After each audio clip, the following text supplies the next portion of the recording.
Vale, pues vamos a volver a empezar. Bueno, buenas tardes a todos y a todas. Hoy tenemos como invitada a Marina Rodes, que está haciendo la tesis en la Universidad de Alcalá, y ella estudia cambios en la cobertura forestal mediante teledetección, es decir, está haciendo la tesis en esta intersección entre ecología y geografía. Y hoy nos va a explicar un poco, bueno, parte de su tesis, pero más bien parte de las herramientas de su tesis, ¿no? Un poco nos explicará el proyecto, los datos LIDAR, el proyecto PENOA LIDAR, distintas herramientas de R para procesar los datos LIDAR, etcétera. Y bueno, como siempre, después de la presentación, si alguien tiene alguna duda, pues tendremos este espacio para hacer cualquier tipo de pregunta. Y sin demorarlo más, le voy a hacer la palabra a Marina. Muchas gracias, Marina. Gracias, Julen. Vale, pues creo que se ve mi pantalla. Sí, se Sí, ve Julen, ¿me perfecto. confirmas que se ve bien? Vale. Sí, Bueno, pues lo primero de todo, muchas gracias por invitarme a participar en estas charlas sobre ecoinformática que hacéis.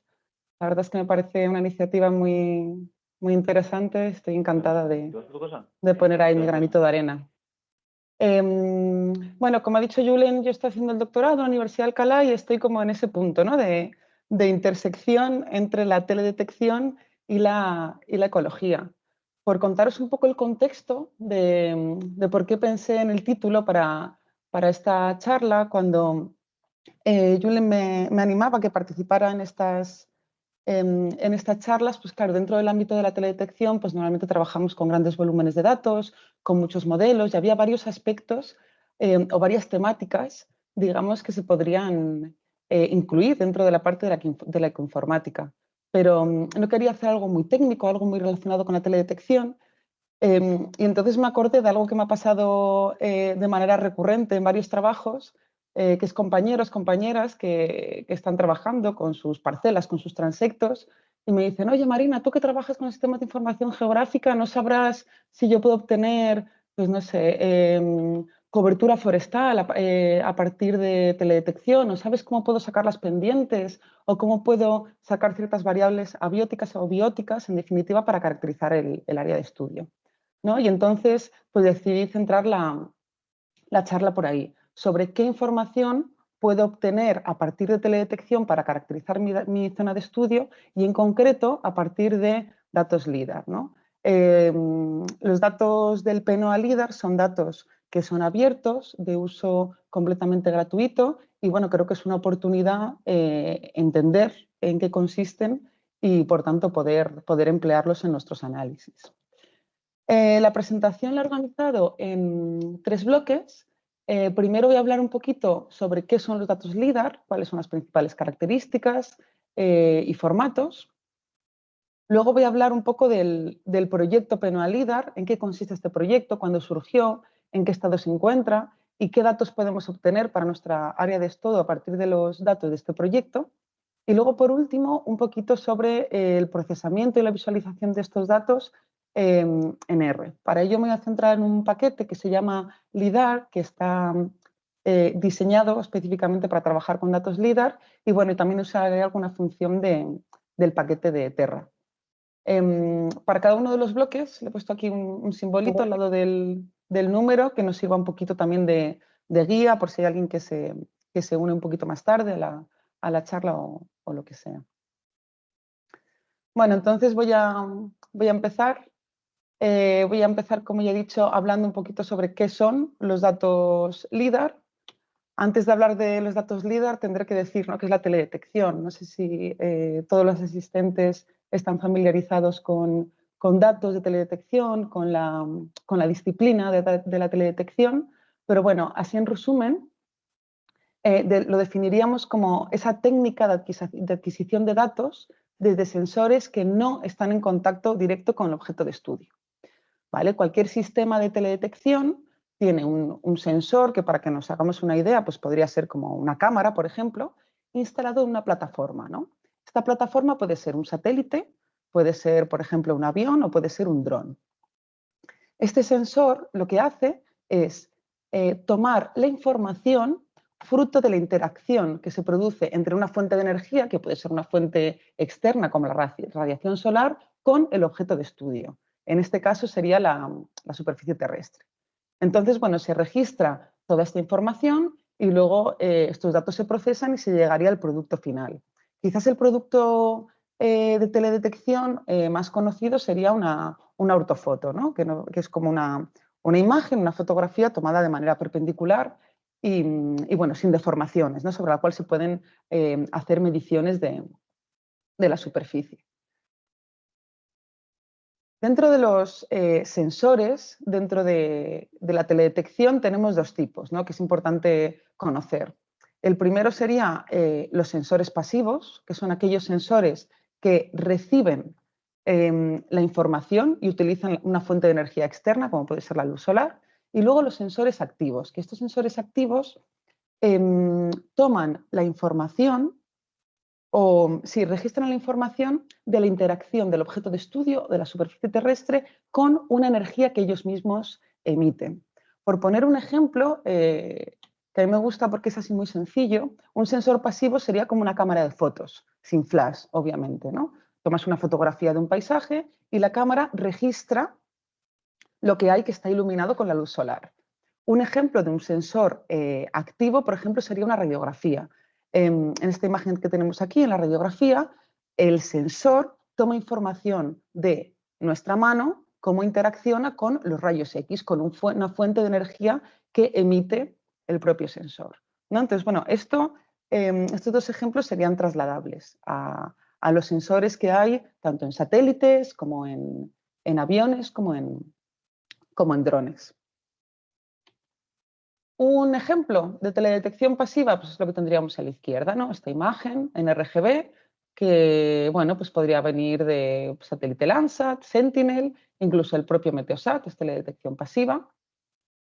Y un ejemplo de teledetección activa tendríamos ya pues radar, LIDAR y tendríamos un ejemplo aquí en el lado de la derecha, ¿no? En esta nube de puntos, donde vemos que cada puntito, digamos, es una interacción entre la energía que se ha emitido y la superficie, ¿no? En este caso podemos adivinar que es como una cubierta forestal, una cubierta boscosa.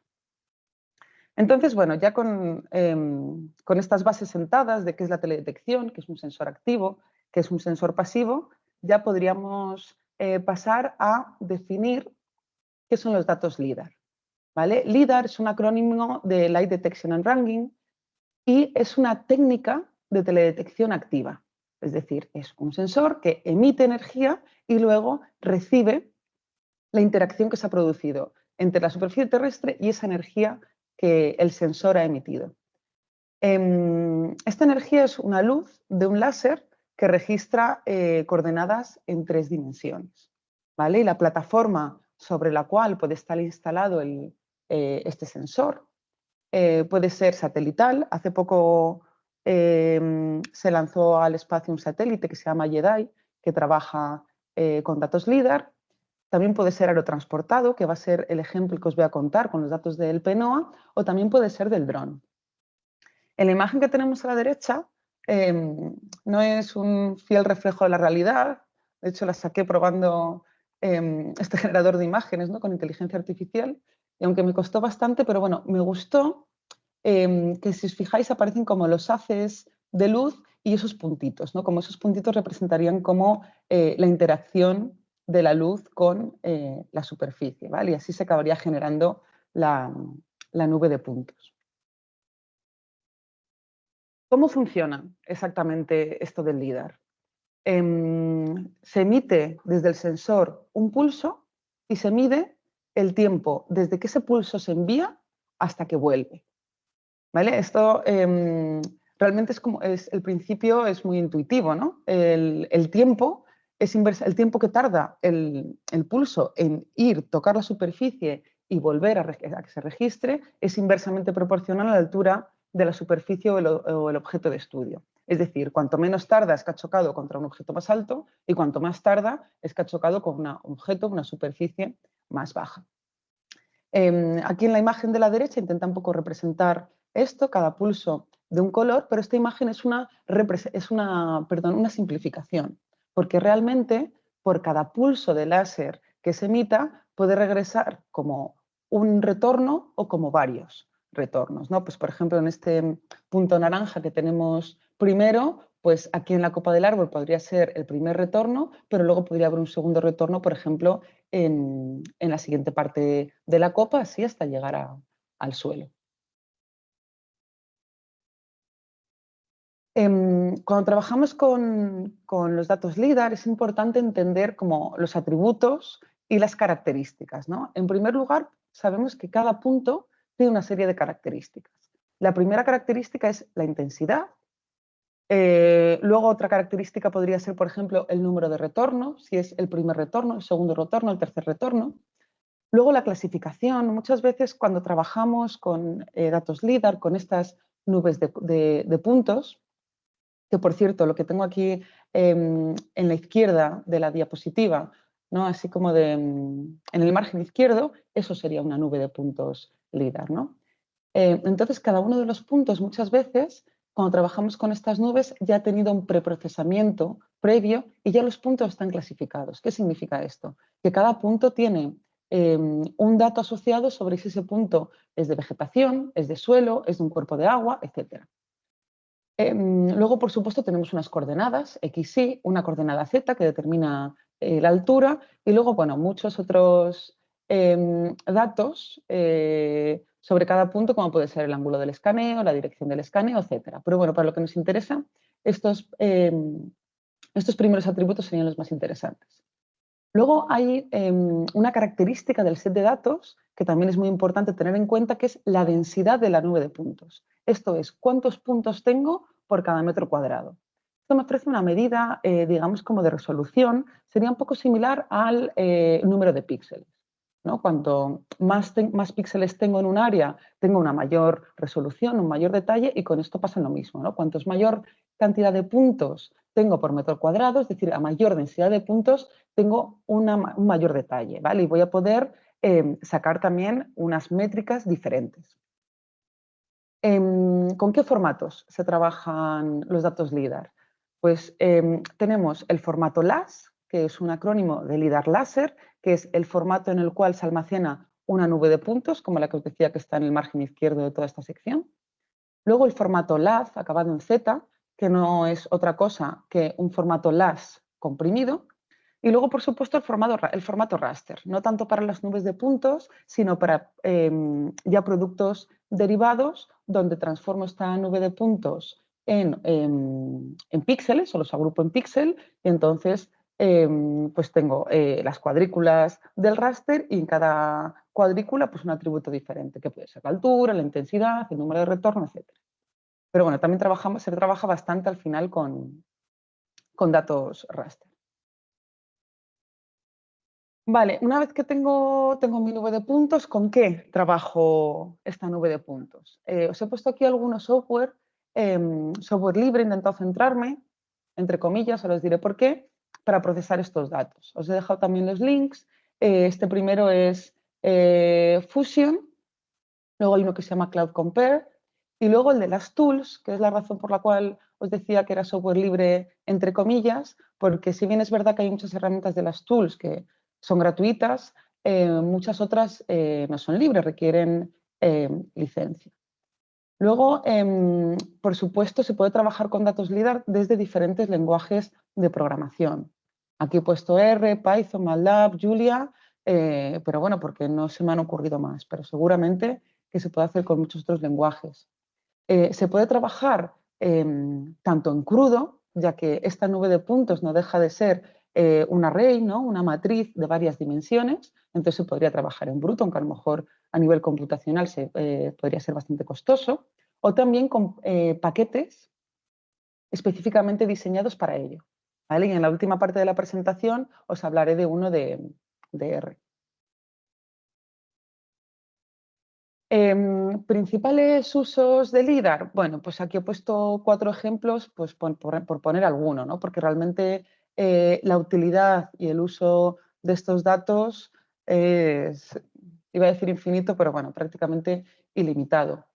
Es muy interesante el uso que se ha hecho de los datos en el ámbito de la arqueología, por ejemplo, en zonas de bosque tropical o en zonas de la Amazonía, donde la vegetación es muy densa. Se ha utilizado datos LIDAR para detectar restos arqueológicos que la vegetación tenía completamente cubiertas e inspeccionar las zonas caminando con vehículos era completamente imposible.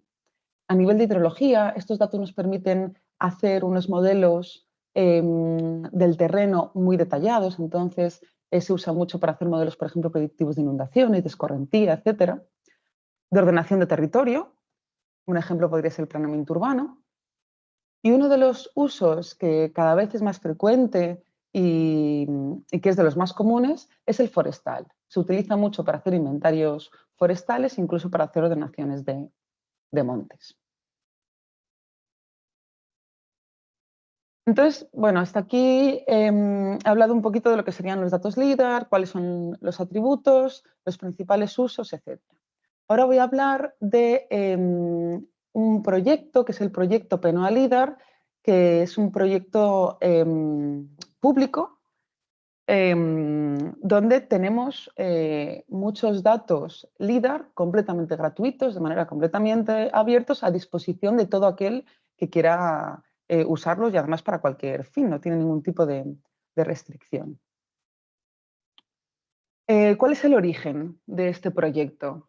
Si lo veis en la página web, cuenta un poquito, ¿no?, del origen, y básicamente lo que dice es que alrededor del año 2009, que se detecta la necesidad de generar modelos digitales del terreno de mayor precisión y se hace una serie de pruebas piloto, y en el 2009 comienza el proyecto.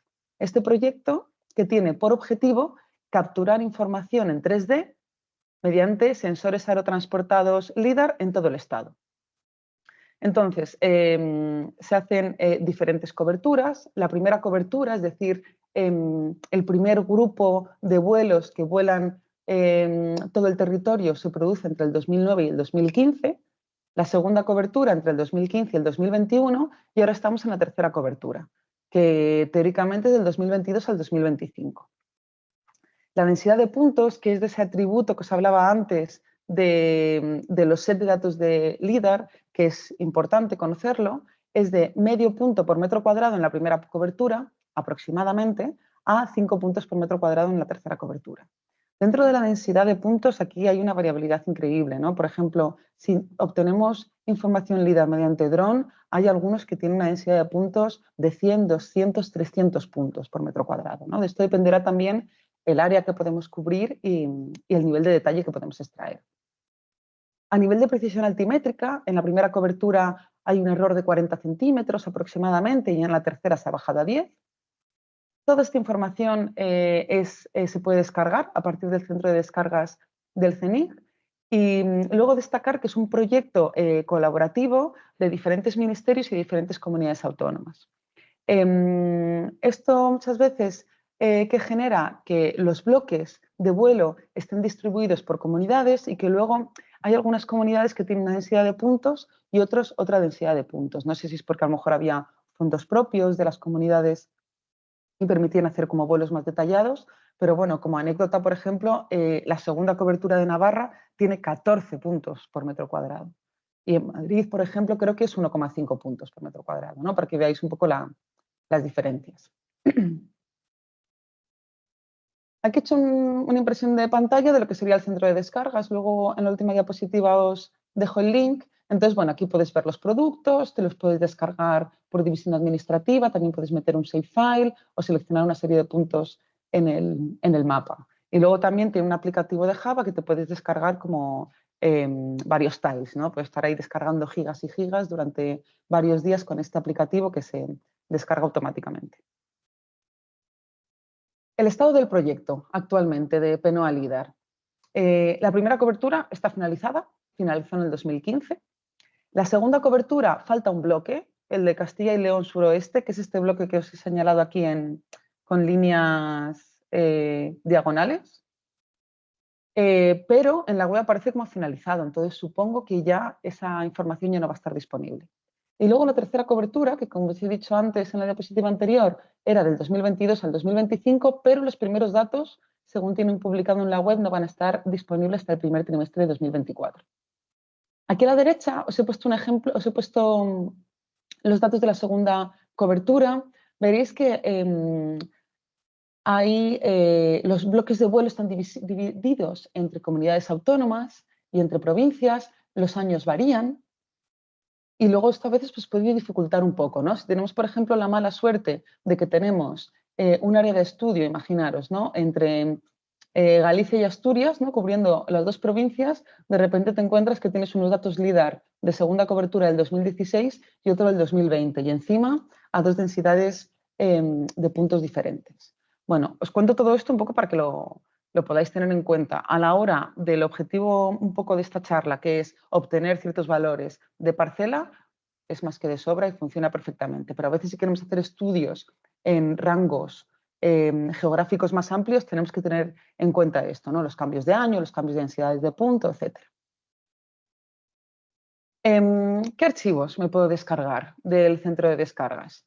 Bueno, pues son archivos, ficheros digitales, tiene información altimétrica de la nube de puntos, es decir, yo tengo mi nube de puntos y de cada punto tengo la altura y luego otros datos, ¿no? De intensidad, ¿cómo se llama? El número de retorno, etc. Los ficheros están en una extensión de 2,2 de 2 por 2 kilómetros. Son archivos en formato LAT, que es formato comprimido del otro formato, que es el LAS con S. Y luego son nubes de puntos que ya tienen un preprocesado. ¿En qué consiste este preprocesado? Ya tengo una clasificación de los puntos, es decir, ya me indica qué puntos son de suelo, qué puntos son de vegetación media, vegetación baja, vegetación alta, cuáles son de agua, etc. Es verdad que esta clasificación es una clasificación automática y luego supervisada, pero bueno, podemos encontrar algún error, pero en general están bastante bien. Están coloreados con las ortofotos del PNOA, lo cual está muy bien porque también me ayuda a entender el terreno, ¿no? Que estoy estudiando. Y luego, bueno, están en LTRS 89, este 3 Islas Canarias y cada uno la proyección de UTM del uso que le corresponde según la localización de cada fichero. Aquí os pongo un ejemplo de la clasificación de puntos, ¿no? Pues aquí tienen las diferentes clases que establecen para los diferentes puntos y aquí una pequeña descripción, ¿vale? Esta tabla conviene tenerla siempre a mano porque luego yo con mis datos voy a filtrar qué tipo de puntos me pueden interesar.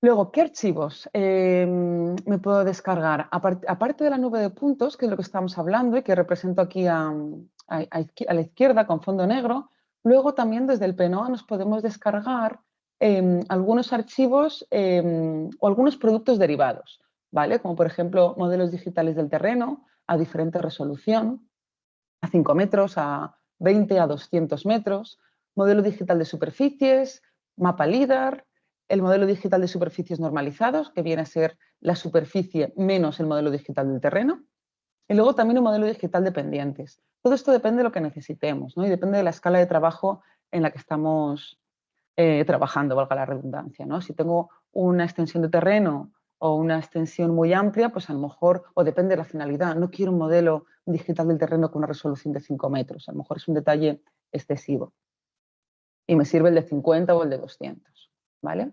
Pero bueno, os dejo aquí toda esta información para que sepáis los productos que ya están disponibles. Ahora ya, ¿qué datos podemos obtener para nuestra área de estudio? ¿Vale? Yo me voy a centrar en trabajar directamente con la nube de puntos, digamos, en bruto. ¿Vale? La nube de puntos, que sería, por ejemplo, este ejemplo, que es para una parcela, tendríamos como dos tipos de puntos, los puntos de suelo, que serían estos que he representado en marrón, y los otros puntos que son los de la vegetación, que tienen un gradiente de azul oscuro a rojo en función de la altitud. ¿Qué datos puedo obtener para mi área de estudio? Ya sea una parcela, ya sea un transecto, etc. Pues del terreno puedo obtener ciertas características, como pueden ser la elevación, la pendiente, la orientación, índices topográficos y luego pues bastantes más también del FLODIR, hay uno de un índice de rugosidad, etc. Yo creo que estos 4 serían como los más interesantes. Y luego, a nivel de vegetación, que serían estos puntos que hay por encima, ¿qué variables podría extraer? Pues podría extraer fracción de cavidad cubierta, por ejemplo, y luego diferentes valores de altura, ¿no? Altura máxima, mediana, desviación típica, coeficientes de variación, cuantiles, etc. Realmente de datos LIDAR yo podría extraer más métricas de vegetación, ¿no? Incluso podría extraer densidad de individuos, ¿no? O podría segmentar las copas. Todo esto no lo he puesto aquí porque estas otras métricas dependen mucho de los tipos de datos que yo tenga, ¿no? Con la densidad de puntos por metro cuadrado que tenemos con PENOA, yo creo que se pueden, sin pillarnos los dedos, valores de altura y de cobertura estaría bien. No es posible, por ejemplo, segmentar. Si yo tengo, por ejemplo, una nube de puntos generada con dron, con una densidad ya de 100, 200 metros por metro cuadrado, y además tengo un área de estudio, como por ejemplo podría ser una dehesa, bueno, pues con esa información seguramente yo pueda segmentar perfectamente todos los árboles, incluso ver morfología de copa, ¿no? Pero bueno, se tienen que juntar, tener una buena densidad y también las características de mi zona de estudio. Bueno, pues sabiendo un poco qué son los datos LIDAR, cuáles son estos datos del proyecto LIDAR PENOA que están disponibles y cuáles son las características de estos datos, ahora voy a contar un poquito cómo podemos visualizar y procesar estos datos en R. Me voy a centrar sobre todo en este paquete de LIDAR que he comentado antes. Está diseñado para procesar y visualizar datos LIDAR y tiene énfasis en aplicaciones forestales. Así, muy general, es un paquete 100% libre, se integra muy bien con otros paquetes geoespaciales de R, tanto predominantemente raster, como puede ser el paquete Terra y el propio paquete raster, y vector. Aquí, bueno, subrayé el paquete Terra porque realmente es lo que está sustituyendo el paquete raster, pero bueno, si nosotros tenemos a lo mejor scripts antiguos que nos da pereza moverlos a Terra y tal, pues también podemos meter funciones que hayamos usado de este paquete de LIDAR. Y bueno, esto es muy ventajoso porque nos permite también incluirlo dentro de nuestro flujo de trabajo. Las principales funciones que podemos encontrar en este paquete, pues primero, leer archivos de nubes de puntos, es decir, en formato LAS y LAB. También me permite validarlos, es decir, tiene como una función para ver posibles errores en la nube de puntos, representarlos y hacer gráficos 3D. También tiene herramientas para procesamiento, para clasificar estos puntos. En el caso de los datos del PNOE, pues ya nos viene esta clasificación hecha, pero es posible que yo a lo mejor haga un vuelo dron y tenga que hacer esa clasificación de cuáles son los puntos de suelo, de vegetación, etc. Entonces también tiene funciones y algoritmos que nos ayudan a hacer estas clasificaciones de forma automática para hacer modelos digitales del terreno, normalizar las alturas, etc. Luego también tiene algoritmos para segmentar árboles individuales. Aquí pongo lo de altas densidades de puntos porque no sería nuestro caso, no podríamos hacer eso con los datos del PNOA. Y luego también me permite pues, calcular diferentes métricas y luego tiene una parte de procesamiento en lotes que hoy no me da tiempo a explicarla, pero es muy útil. Si tienes varios archivos LAS, lo puedes poner o agrupar como un catálogo y hacer procesamientos en batch. Aquí os he dejado dos referencias. Hay uno de ellos que es un libro, ¿no?, sobre este paquete, que la verdad es que tiene muchos ejemplos y es muy interesante.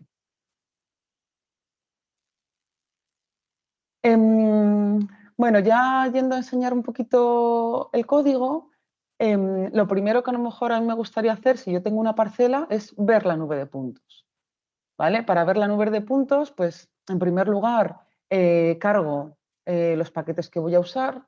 He cargado LIDAR, he cargado el de Simple Features porque es el que he utilizado para cargar mi parcela, ¿vale? Para luego hacer clip a mi área de estudio y luego Tidyverse también. Entonces, en primer lugar, lo que hago es leo mi archivo. Esta función readLAS de este paquete nos permite tanto leer archivos LAS como archivos LAZ, acabado en Z, que son los que yo me puedo descargar del PNOA. Es decir, no necesitaríamos hacer ningún tipo de descompresión previa. Luego, a continuación, cargo mi área de interés. En este caso es una parcela de 17 metros de radio. A continuación, hago clip de mi nube de puntos, que le he llamado LIDAR file, con mi área de interés, mi parcela, que le he llamado ROI, y luego podría representar mi nube de puntos, que es lo que aparece aquí abajo a la derecha. Como os he comentado antes, los archivos del PNOA están en tiles de 2 por 2 kilómetros. Entonces, yo os recomiendo que si vais a trabajar para vuestra área de estudio, lo primero que hagáis sea hacer el clip, porque luego muchas veces intentáis representar estos archivos o estos tiles de 2 por 2 kilómetros y depende de la capacidad de procesamiento del ordenador, pero muchas veces se cuelga y luego no es nada práctico, ¿no? para ver la nube de puntos. Dentro de esta opción de plot de este paquete, pues bueno, tengo varias opciones, ¿no? Esta primera con el fondo negro, la que sale por defecto. A la derecha le he incluido unos ejes, donde podemos ver como también las altitudes en el eje vertical de las zetas, y he coloreado de azul los puntos de suelo y de verde los puntos de vegetación. Abajo a la izquierda he coloreado los puntos no en función de la altitud, sino en función de otro atributo, que es la intensidad. Y abajo a la derecha, pues he puesto los puntos de suelo en marrón y los puntos de vegetación los he coloreado en función de la altitud, ¿no? Entonces tendríamos como varias maneras de representarlos. Realmente estos gráficos, aquí he hecho una impresión de pantalla, ¿no? Pero realmente son gráficos en 3D. Voy a ver si os lo puedo mostrar. ¿Vale? Ahora creo que veis el gráfico, que debía ser, es como directamente la salida de R, y como veis, es en 3D, ¿vale? Que es como mucho más vistoso y me hace también hacerme una mejor idea de cómo es la parcela con estos datos líder.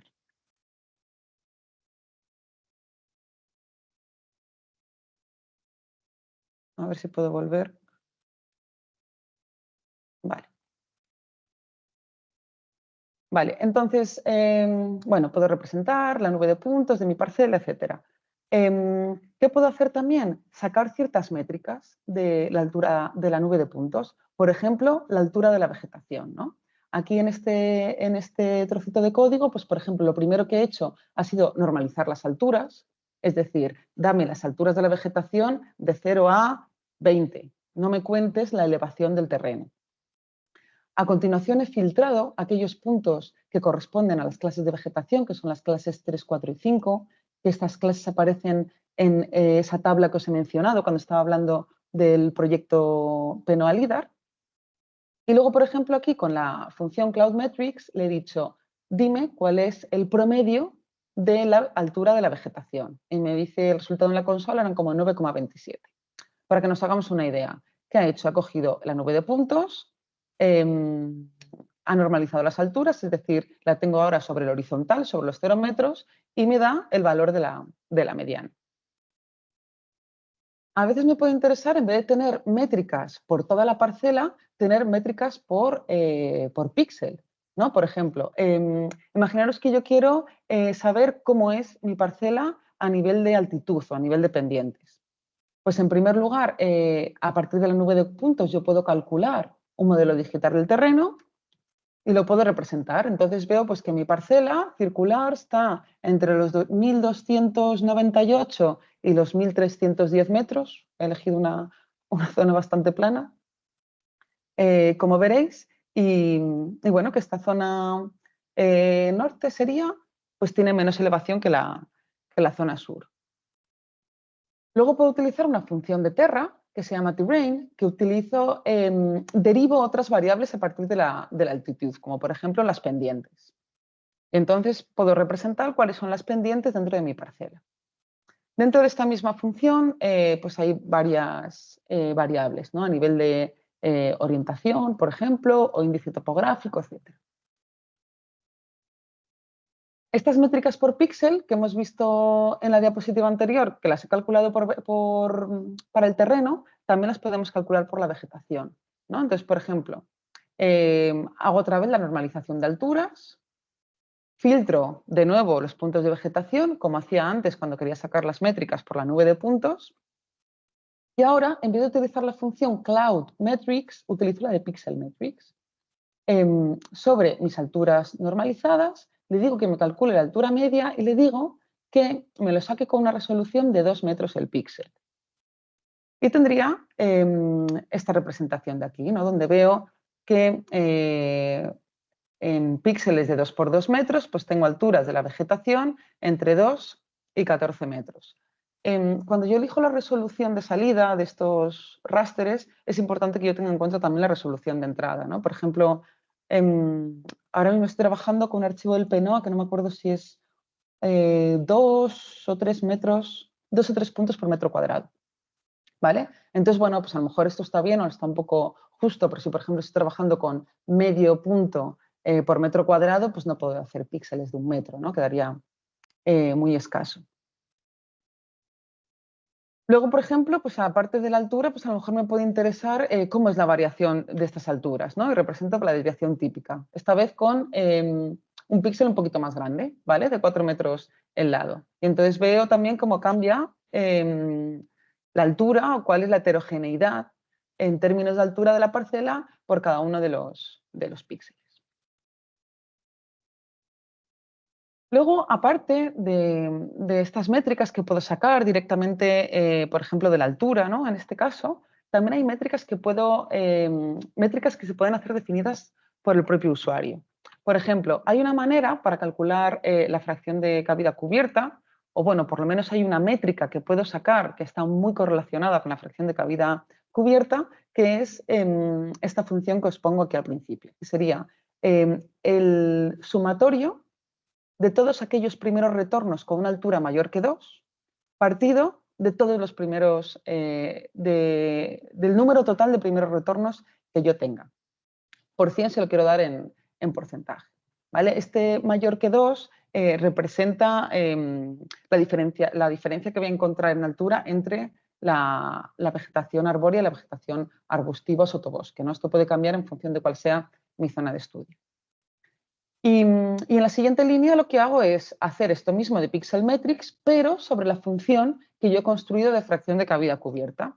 Y lo puedo representar y entonces tengo aquí de nuevo en mi parcela a una resolución de 4 metros el píxel, fracción de cavidad cubierta, ¿no? Que veo que va de 30 a 40% en la parte norte, que parece que hay como que el bosque es, bueno, que hay una zona un poco más abierta, que hay algún hueco, a prácticamente el 100%. Y luego también podría sacarlo a nivel de toda la nube de puntos, ¿no? Mi nube de puntos ya la tengo cortada para mi parcela y digo, bueno, pues sácame toda la fracción de cavidad cubierta. Y me dice que en total hay una fracción de cavidad cubierta, perdón, del 91%.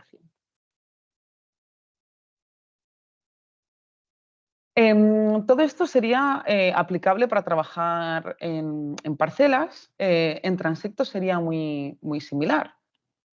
Em, Por ejemplo, si yo tengo un transecto que va del punto P1 al punto P2, pues yo defino el punto de inicio del transecto y el punto final, extraigo los valores del transecto con esta función de clipTransect y este las barra baja tr pues sería mi nube de puntos del transecto y todo lo que he hecho anteriormente con mi nube de puntos para la parcela lo podría hacer con esta nube de puntos para el transecto.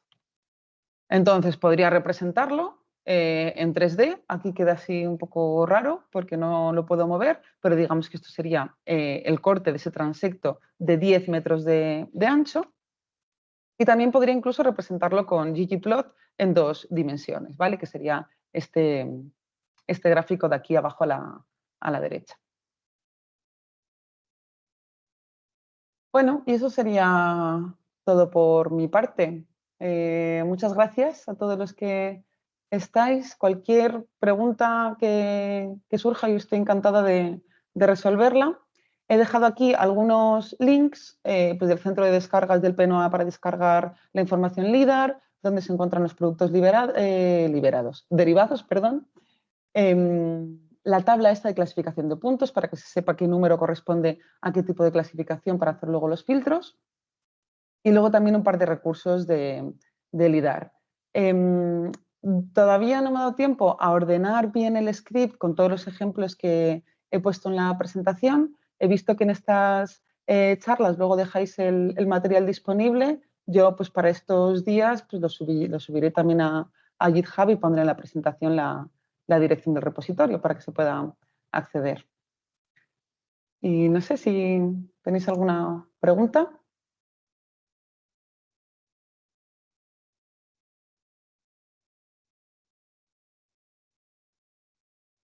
Muchas gracias, Marina. No sé si alguien tiene alguna pregunta, pero bueno, mientras tanto, igual yo te hago una, Marina. Claro. Sí, ha estado genial. Muchísimas gracias, la verdad. Y claro, has hablado de la densidad de puntos, ¿no? Y que los datos a veces, de hecho, el ordenador se cuelga y todo. Y estaba pensando, ¿tú cómo sueles trabajar con estos datos? Es decir, ¿los sueles descargar y guardarlos en algún sitio? ¿Lo tienes todo en el ordenador? ¿O cuánto de pesados son? Entiendo que depende de cuánto te descargues, ¿no? Pero, por ejemplo, un 2x2, ¿de qué tamaño estaríamos hablando? Un 2x2, pues mira, con el que yo estaba haciendo los ejemplos, en el formato comprimido, a ver que lo tengo aquí, 1 GB. 1 GB. Ujú. ¿Y alguna recomendación como para cómo trabajar con este tipo de datos tan grandes? Em, es que depende, por ejemplo, lo que quieras hacer. Yo, em, por ejemplo, cuando estaba haciendo lo de los gaps, ¿no? Que yo comparaba las dos coberturas LIDAR, yo me descargaba la nube de puntos, calculaba los gaps en binario, que realmente es un raster, donde cada píxel le daba un 0 y un 1, y luego dentro del propio flujo de trabajo de R los iba borrando. Salvo que cuentes con un NAS, un disco duro de estos gigantes donde puedas almacenar toda la información, pero yo en general me lo descargo, saco el producto que necesito y voy borrando. Mm, Y luego Perfecto, también, muchas pues, gracias. depende del área con el que trabajes y también depende, ¿no? Si te vas a hacer alguna cosa en, pues lo que te digo, ¿no? En Navarra, que tienen 14 puntos por metro cuadrado, pues eso ocupa muchísimo más. Entonces depende un poco de eso.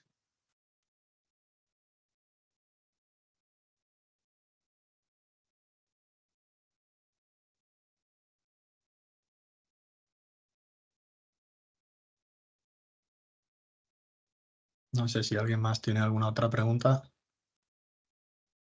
Sí, o a lo mejor si no es pregunta, pero a lo mejor alguien que eh, tenga dudas sobre algunas métricas que se pueda usar o que no trabaje ni con parcelas ni con transectos, si ha quedado así como alguna curiosidad aplicable, ¿no? A sus datos.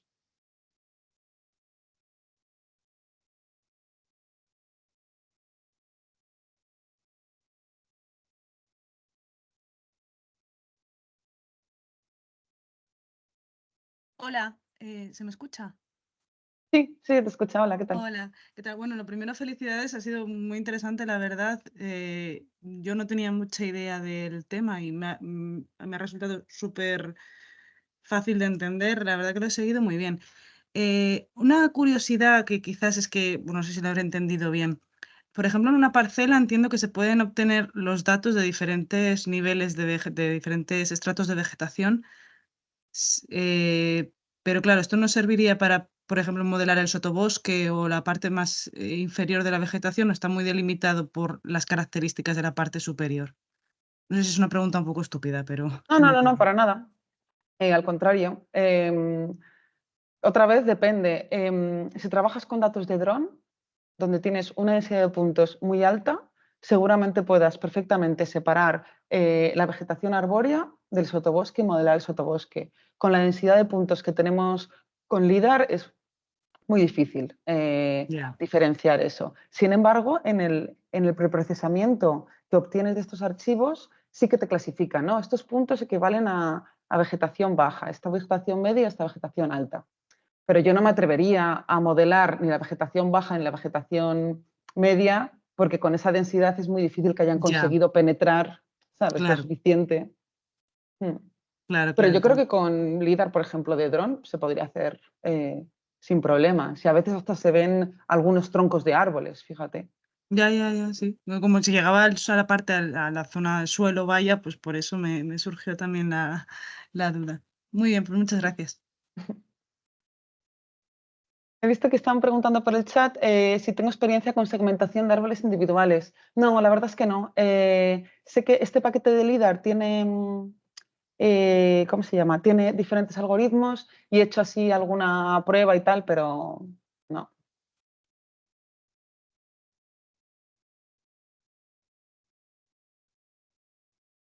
Vale, pues bueno, preguntan por aquí por el chat que si he usado Fusion o las tools y qué diferencia encuentro entre LIDAR y estos otros software respecto a la eficiencia computacional.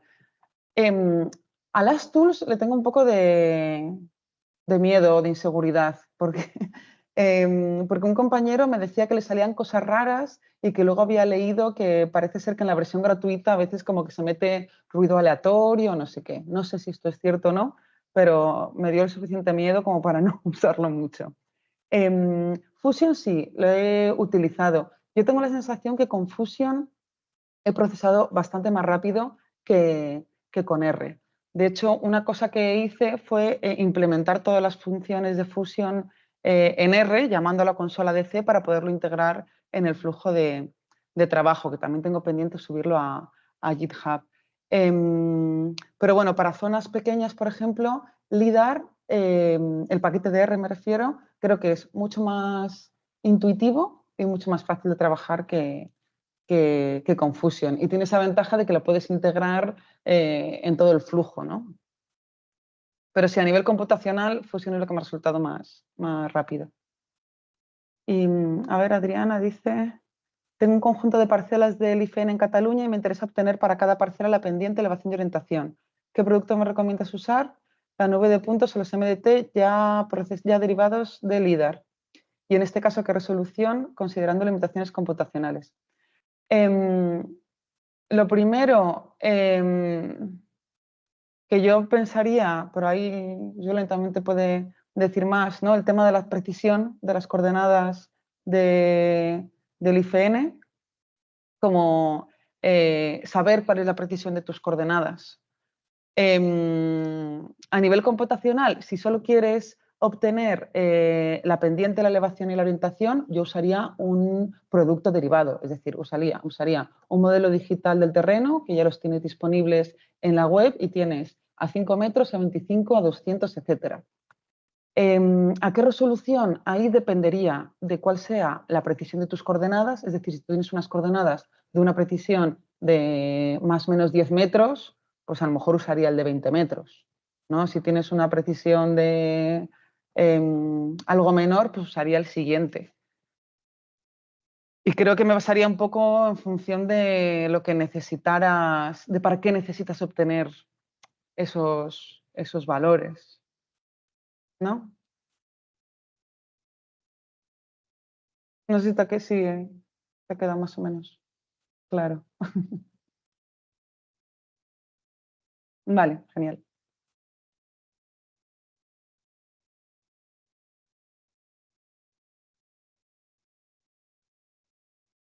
Bueno, pues creo que si no hay más preguntas, lo podemos dar por finalizado. Y si alguien tiene alguna otra pregunta, pues ahí está el mail de Marina o no sé, entiendo que Marina, tu email estará disponible también en internet, ¿no? Mediante una búsqueda. Sí, claro. Y en cuanto a esto de GitHub y tal, pues ya hablaremos para poner el repositorio cuando lo tengas también en la página web de Ecoinformática. Claro, lo Así actualizo y que, lo meto también en la presentación igual. perfecto. Muy bien. Pues Bueno, gracias a todos y a todas y especialmente a ti, Marina. muchas gracias.